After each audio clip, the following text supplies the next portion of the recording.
Ni apa benda silat, pelat, melat ni? Ha? Leceh kau tahu, kena buka bunga kan? Kau nak kena buka tari. Leceh, tak payahlah, kau pergi belajar tomoy lah. Budak-budak silat ni kan, kau bagi dia lutut satu kali kan? Kau bagi dia siku satu kali, tak sempat buka bunga dia. Saya minta maaf banyak-banyak dekat orang tomoy. Saya harap orang tomoy jangan marah sebab yang keluarkan statement ni adalah individu. Individu ni sebenarnya budak satu sekolah dengan saya dulu. Jadi saya bagi disclaimer siap-siap. Saya bercakap perkara ni atas kapasiti individu yang keluarkan kenyataan tu. Sebenarnya macam ni, tak kisahlah nak minat Tony Jaa ke, nak minat Jet Li ke, Jackie Chan ke, Shah Rukh Khan ke, Amitabh Bachchan maupun Belacan sekalipun, kan? Tak perlu nak keluarkan statement yang macam ni. Sebab kalau kau keluarkan statement yang macam ni, nampak sangat kau ni tak ada pemikiran yang rasional dan profesional. Boleh tiang. Saya rasa mesti ada lagi perangai yang macam ni dekat luar tu So saya nak bagi tahu, tahu tak berapa ramai orang silat kita ni yang jadi fighter? Alif Jufri, Faizul Nasir and the gang tu, berapa ramai yang jadi fighter olahraga main sampai peringkat terbangsa? Ni Faizul Nasir dengan Alif Jufri ni sampai sultan bagi anugerah dekat dia orang ni tau. Sebab apa? Sebab dia orang harumkan nama negara. Ni orang macam ni apa benda yang dia harumkan ni? Busuk lagi ada dengan perangai yang macam ni. Dia nak cakap silat ni tahu tari menari je. Ni, UTHM setiap tahun buat pertandingan silat tau. Universiti satu Malaysia ni berapa ramai hantar dia orang punya wakil, dia orang punya fighter pergi masuk pertandingan olahraga ni. Kan? Kawan saya sendiri pun berapa ramai yang masuk pertandingan MMA ni. So pendapat saya tak perlu keluarkan statement yang macam ni sebab nampak sangat engkau ni tak ada pemikiran yang akademik. Jadi tu adegan yang pertama. Adegan yang kedua, bang, orang dah tak main silat bang, orang main pistol je. Silat ni duk sakan buka bunga, orang datang bank satu kali je. KO apa hang tak dapat. Bila saya dengar itu macam, ini hati dalam ada pilasaan mau meletus tau. Ini hati dalam ada pilasaan guncang-guncang, marah ada, benci juga ada. Bukan marah, saya kecewa. Bila saya dengar dia cakap macam tu, saya cakap dengan dia, bang, pistol lo bang, pistol bang, boleh tak aku nak minta tolong kau keluarkan kau punya pistol, keluarkan sekali lesen CNU kau, aku nak tengok kelas apa. Jadi dia cakap dengan saya tak ada. Dia cakap dengan saya tak ada. Jadi saya dalam kepala dah fikirkan kata-kata kesat dan maki hamun yang nak dibagi dekat dia. Tapi tak boleh nak dikeluarkan sebab bonda saya cakap sabar. Sabar sebahagian sendawa angin satu punya macam. Sebab bonda saya cakap sabar. Sabar ni sebahagian daripada iman. Baik. Jadi saya sekolahkan dia dengan cara yang terhormat lah. Saya cakap dengan dia, bang, kau beli motor loan Aeon 3-4 tahun, apa benda yang kau nak sembang pistol dengan aku Saya orang macam ni, saya rasa nak ludah kan? Geram dengar macam ni, tocang satu punya macam keluar. Dia macam ni lah, kalau kau tak minat nak belajar silat, kau duduk tepi tu diam-diam, isap gam sudah. Kau tak payah perli orang yang nak belajar ni. Orang yang belajar ni makin banyak dia belajar, makin banyak lah ilmu dia. Engkau ni makin banyak engkau isap gam, makin banyak engkau stone, kekal macam tu perangai kau. Dia nak cakap silat tak relevan, kalau pergi minta kerja bodyguard ke, armed guard ke, sijil bela diri ni jugalah yang laku. Tengok polis, tengok tentera tu, dia orang tu usah kata pistol bang. Segala macam meriam, segala macam bom semua ada. Tapi masih lagi diwajibkan belajar bela diri ni. Sebab apa? Sebab pertempuran jarak dekat. Wajib dimasukkan dalam silibus ketenteraan tu. So kalau tuan-tuan jumpa dengan orang-orang macam ni dekat luar tu, tolong cakap dengan dia, pesan dekat dia, tolong jangan isap gam. Gam tu function dia benda lain. Bukan untuk dihidu. Bila dihidu tu, tu kekal perangai macam tu. Jadi habis untuk mukadimah. Assalamualaikum warahmatullahi wabarakatuh. Terima kasih kepada sahabat-sahabat yang masih lagi menyokong kita sampai sekarang, dan sahabat-sahabat yang baru join kita. Terima kasih kerana tengok video ni dan nak minta tolong, nak minta sokongan daripada tuan-tuan untuk like, share, subscribe. Sebab platform yang kita buat ni sebenarnya untuk generasi muda kita. Kan kita ada mengatur beberapa inisiatif untuk memartabatkan warisan. Jadi inisiatif tu kalau dijalankan tak ada sokongan tuan-tuan pun tak jadi juga. Jadi kita memerlukan sokongan daripada tuan-tuan. Minta tolong like, share dengan subscribe. Okey, terima kasih. Untuk video kali ini saya nak kongsikan berkenaan dengan silat ataupun untuk video kali ini saya nak kongsikan berkenaan dengan silat ataupun persilatan ataupun kependekaran. Minta maaf banyak-banyak sebab mencelah kita ada nak buat iklan sikit. Kepada anda semua yang nak menang hadiah istimewa daripada kami, boleh tengok video ni sampai habis. Sebab dekat penghujung video tu nanti kita akan tunjukkan cara macam mana nak menang hadiah istimewa daripada kami. So boleh tengok video ni sampai habis. Sambung tengok video. Dapatan yang saya nak kongsikan sekejap lagi ni, dapatan tu tak diambil daripada dalam negara kita. Kenapa tak diambil daripada dalam negara kita? Sekejap lagi saya beritahu. Okey, berkenaan dengan silat ni, semua orang Melayu tahu apa tu silat. Semua tahu. Kalau yang tak tahu tu boleh renjis air Yasin dekat muka dia. Gurau, jangan marah nah, gurau. Okey, semua orang Melayu tahu apa itu silat. Bukan orang Melayu je, orang yang bangsa lain pun tahu yang seni bela diri rasmi orang-orang Melayu ni silat. Okey, silat ni dia sampai ada catatan tau daripada China, Turki dan negara-negara yang ada hubungan diplomatik dengan Melaka dulu. Dan banyaklah tokoh-tokoh yang mempelopori bidang silat ni sampai tercatatnya sejarah hebat pasal bangsa kita. Okey, berkenaan dengan silat ni, kita tak tahu zaman bila silat ni wujud tau. Kita tak ada satu rujukan, tak ada satu indikator yang mengatakan ialah rujukan lah yang silat ni wujud bila. Cuma ada beberapa teori je yang boleh kita ikut. Macam teori saya ni, teori yang peribadi lah kan. Saya share sikit lah teori saya ni kan. Okey, kalau nak tahu tahun kewujudan silat, saya rasa kena tengok zaman kegemilangan tanah Melayu ni kan. Salah satu dia pada zaman Kedah Tua lah. Kedah Tua ni pada tahun 1174 Masihi. Lama, itu zaman kelima tak silap saya. 5 Kedah Tua kan, saya cakap Kedah Tua kan. Okey, Kedah Tua. 6 Sriwijaya. Kena tengok, dia lost sikit. 4 Langkah Sukar. 5 Sriwijaya, 6 Kedah Tua, 7 Demak, 8 Pasai, 9 Melaka, 9 Majapahit, 10 Melaka, 11 Johor dan nombor 12 Perak. Kan? Okey. Kena tengok zaman gemilang. Cuma dia, kalau tengok zaman gemilang, saya bagi pendapat saya secara peribadi lah kan, pendapat saya secara peribadi, mesti silat ni dah meluas dekat tanah Melayu ni. Jadi kalau nak tengok zaman kewujudan silat ni, kena tengok zaman Funan. Zaman Funan ni zaman ketiga sebelum zaman Langkah Sukar. Zaman Funan ni pada 400 Masihi lah. Lama. Sebab apa saya cakap kena tengok zaman Funan? Sebab zaman Funan ni adalah zaman Melayu ni dah mula hebat dalam bidang ni meleburkan besi ni.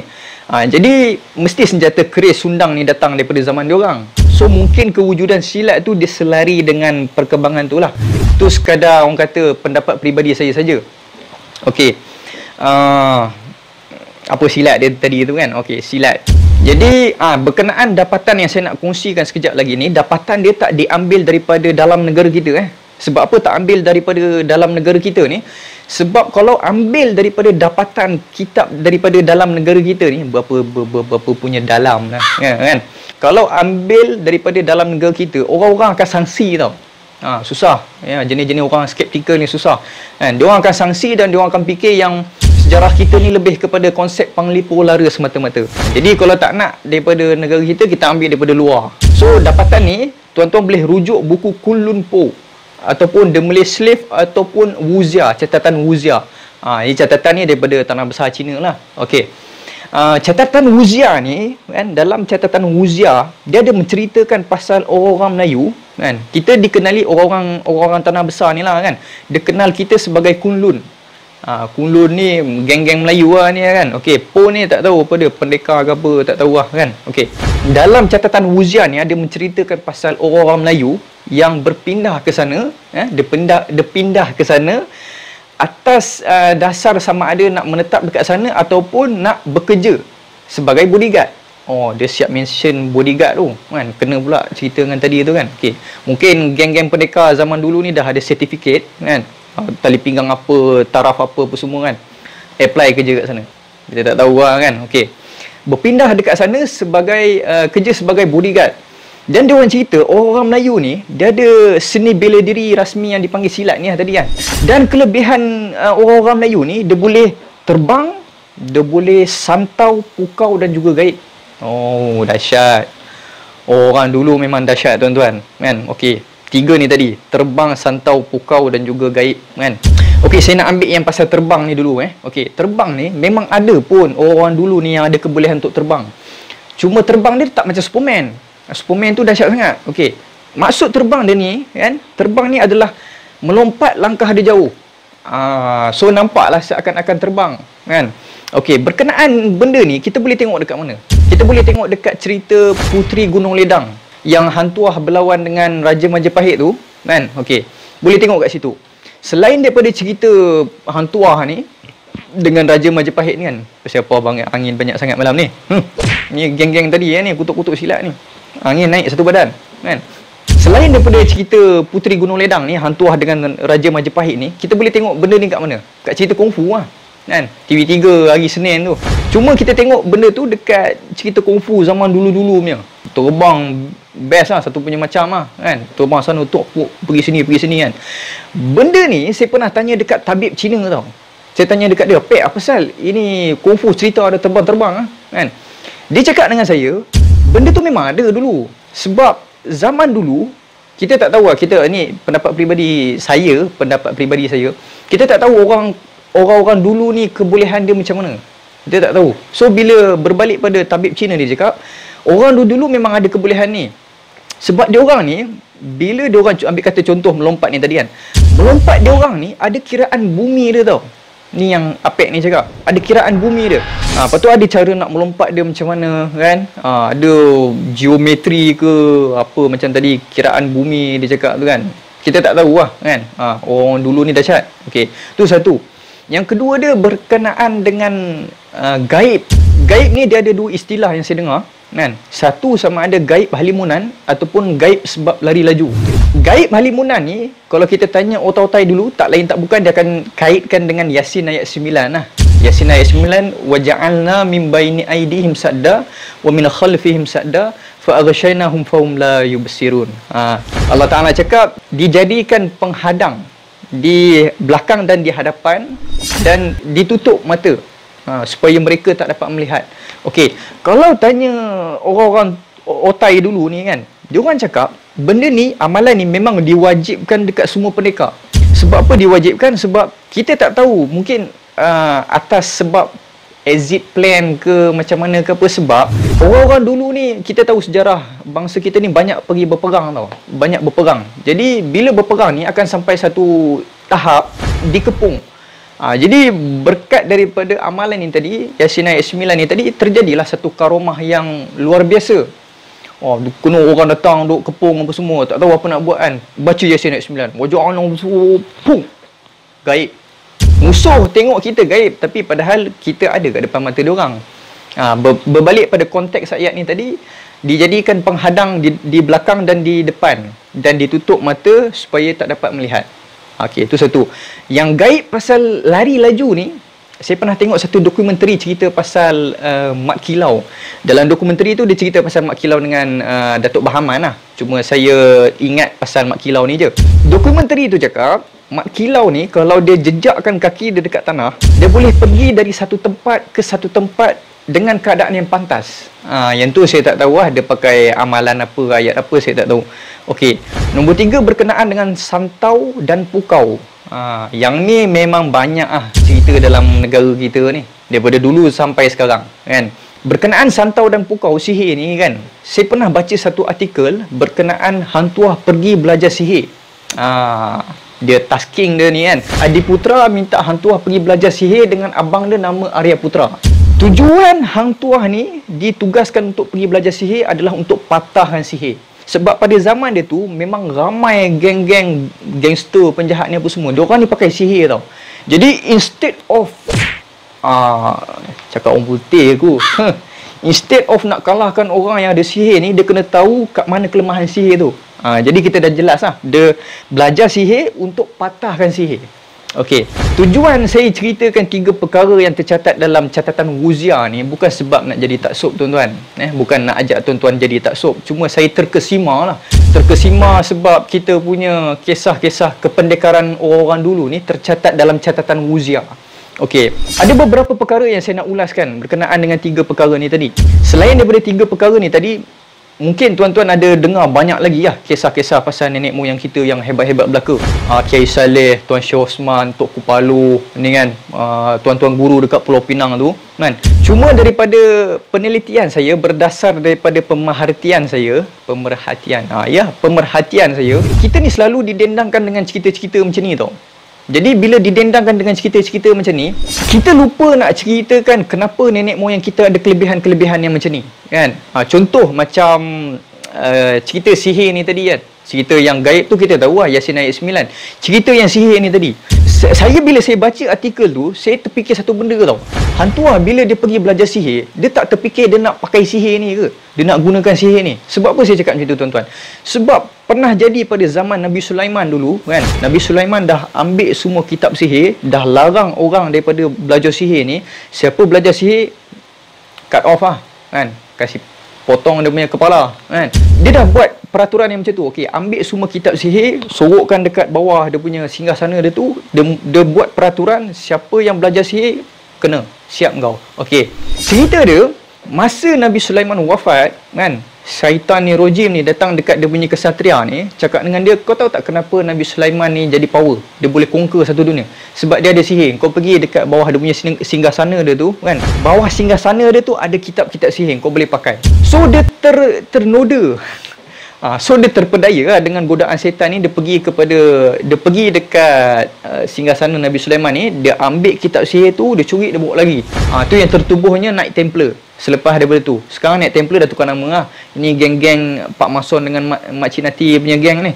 Okey, persoalannya takkan hantu tak terfikir nak jadi macam tu. Okey, aku belajar sihir, aku kena pakai sihir ni macam cara kan.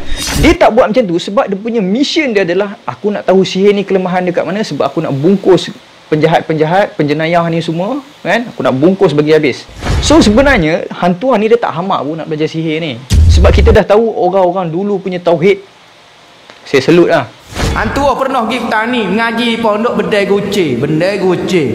Pondok paling tua di petani. Ngaji situ apa, ngaji silat, ngaji ilmu hikmat, ngaji ilmu agama ke apa dia. Tu hantu. Bukan kita ingat hantu ni tak erti apa, tak ngaji agama, fardu ain tak lepas belaka. Moga hantu ni mengaji pondok juga dia. Cukup bagi dia orang Allah, Rasul, iman, takwa, cukup.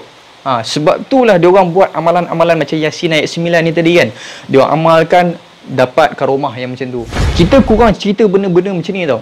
Nenek moyang kita ni ada kelebihan, tapi kita tak ceritakan kelebihan dia tu sebab apa kan. Macam Kiai Saleh kan. Okey, ayat yang diamalkan, wallahu ghalibun ala amri ya ihana wa ihukum ihan wahidah la ilaha illa anta subhanaka inni kuntu minaz zalimin. Dia ambil daripada Al-Quran amalan-amalan tu kan. Bila kita didendangkan dengan kisah-kisah macam tu, kita tak faham sir dalam sir. Orang dulu juga rahsia dalam rahsia. Padahal nenek moyang kita sikit punya power disebabkan benda ni amalan syariat tu saya cakap, solat, zikir, Quran ni dah memang wajib bagi diorang ni. So diorang upgrade lagi amalan diorang. Contoh macam puasa. Kita puasa Ramadan pun kantoi kan, tengah hari kan dah order food panda. Orang tua dulu sampai puasa mutih kan, puasa pati geni, makan nasi putih, minum air putih saja. Tujuan dia sebab dia nak bersihkan diri dia daripada benda-benda kotor. Ni makan daging, makan darah ni bersuan, nak bersihkan. So dia ada sir dalam sir bila dia buat macam tu. Bila dia buat amalan macam tu kan, zikir apa semua meresap dalam diri dia orang ni kan. Itu yang dapat kelebihan macam tu. Kita tak cerita di sebalik tabir tu. So kita cerita yang karomah-karomah macam tu je. So kena jujur dengan diri sendiri kan. Sampai terjadi ekstrim Melayu tapi tak ekstrim Islam. Saya dekat dalam akademi silat pun, tuan-tuan guru macam Wadi, Ruzaidi Abdul Rahman kan, macam Cikgu Nizam Jebat, Cikgu Wan Perlis, diorang cerita pasal apa ni, geng-geng parang terbang ni apa semua. Tapi sikit dia. Yang lebih tu kan pergi kepada tauhid, pergi kepada hadis, pergi kepada orang kata maknawi kan. Diorang lebihkan benda tu. Yang sekadar cerita macam ni kan, sekadar sulaman saja. Kita nak tahu okey, nenek moyang kita dulu hebat disebabkan amalan. Itu kita kena ubah dah. Sebab silat adalah platform, adalah landasan kepada ataupun medan dakwah. Silat ni medan dakwah kepada Islam. Kita tak terapkan benda tu betul-betul. Saya respect macam Adema, Awang Daud Martial Art Academy. Saya kenal Ustaz Firdaus ni daripada kawan saya lah, Pendekar Muda Iskandar ni kan. Okey. Dia terapkan silat tu dekat budak-budak ni dengan cara yang mantap bagi saya. Kan dia ajak budak ni kan, okey, kau belajar silat, kau kena belajar solat. Bila belajar solat, bila solat nanti, mai kita itikaf. Mai kita pergi dengar ceramah. Petang kan dah ada masa kan kita pergi belajar memanah. Saya respect dengan penerapan yang macam tu tau. Sebab Nabi sendiri cakap, belajarlah seni bela diri, belajarlah berenang, belajarlah berkuda, belajarlah memanah kan. Dan kuatkan dalaman dengan zikir, dengan Quran, itu yang penting. So benda-benda macam tu lah yang penting sebenarnya. Sebab kadang-kadang kita ni skip. Kita tak dan syariat ni, tak dan syariat dah pergi kepada tarikat, hakikat, makrifat ni. Jadi budak-budak akan jadi kacau. So kita kena buat satu silibus yang kita akan jadikan generasi kita ni lebih berkualiti. Nabi pun dah cakap dah, macam tadi saya cakap berkuda, memanah ni apa semua ni kan. Ini adalah sebahagian saya boleh cakap persediaan. Macam mana pun dia, Nabi ni bila dia cakap ada sir dalam sir dia, ada rahsia dalam rahsia dia, mungkin benda tu berguna akan datang.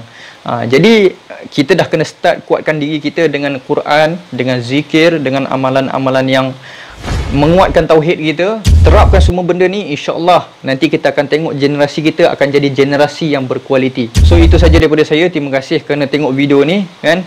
Saya minta maaf kekurangan daripada saya, yang buruk daripada saya, yang baik daripada Allah Taala.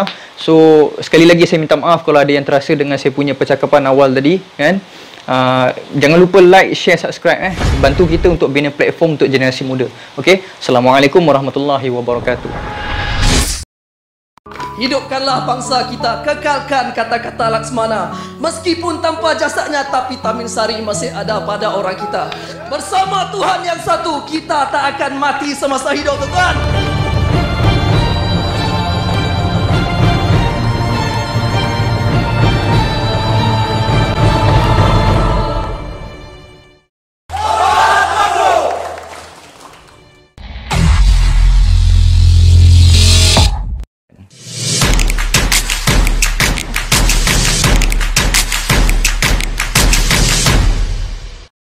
Geng, belum habis lagi geng. Kita cakap tadi macam mana nak menang hadiah tadi kan. Okey, boleh tekan like dekat video ni, lepas tu tekan butang share. Share lah dekat mana platform segala apa semua, Facebook apa segala tu kan. Okey, jangan lupa letakkan tajuk video ni, letakkan sekali #Ekonomi Pendekar Malaysia. Di samping anda membantu kita menyebarkan wacana pemikiran warisan, anda juga boleh menang hadiah istimewa daripada kami. Jadi hadiah tersebut akan diumumkan sebulan selepas video ini disiarkan. Jadi terima kasih banyak-banyak. Kita jumpa dekat video seterusnya. Assalamualaikum.